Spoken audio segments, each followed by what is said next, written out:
Hi అండి, నమస్కారం. నా పేరు రవి. నేను ఖతర్ నుంచి అండి. ఇది రాస్లఫాన్ ప్రాజెక్ట్ అండి. ఇది ఇథిలిన్ కెమికల్ రెడీ అయ్యే ప్లాంట్ అండి. ఇది ఈరోజు మేము ఈ స్టీమ్ డ్రమ్ అని ఎరెక్షన్ చేస్తున్నామండి. ఇప్పుడు ప్రిపరేషన్ నడుస్తుంది. దీన్ని కనీసం 40 మీటర్ ఎత్తులో మేము దీన్ని ఎరెక్షన్ చేయాలి. నాతో ఉన్న రిగ్గర్లో, మా సూపర్వైజర్లో ఇక్కడ ప్రిపరేషన్ చేస్తారు. ఒక వీడియో లాస్ట్ రోజు కదా, ఒక వీడియో తీసుకుందామని ఒక వీడియో తీసుకుంటున్నాను. ఇది నేనండి.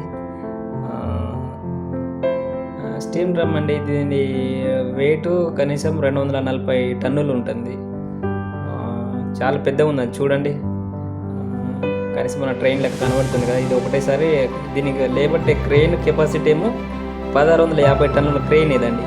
చూడండి, అది దీంతో మేము లిఫ్టింగ్ చేస్తాము. మీరు ఇంతకుముందు ఎన్ని టన్నుల క్రెయిన్లో పని చేసిరో నాకు కామెంట్ చేయండి, సరేనా? నేను ఇంకా కొన్ని వీడియోలు చేయడానికి నాకు ప్రోత్సాహం వస్తుంది, సరేనా? And like and share comment ఖచ్చితంగా చేయండి. ఎందుకంటే మీరు లైక్, షేర్, కామెంట్ చేస్తే కొన్ని వీడియోలు రిలేటివ్ వీడియో నేను యూట్యూబ్లో అప్లోడ్ చేయడానికి పనికి వస్తాయి. బాయ్ అండి. ఒక చిన్న వీడియో సెల్ఫీ తీసుకున్నాను నేను ఇక్కడ. నాతోటి రిగ్గర్లో ప్రిపరేషన్లో ఉన్నారు. నేను ఒక వీడియో తీసుకుంటున్నాను అండి. Bye, see you, love you.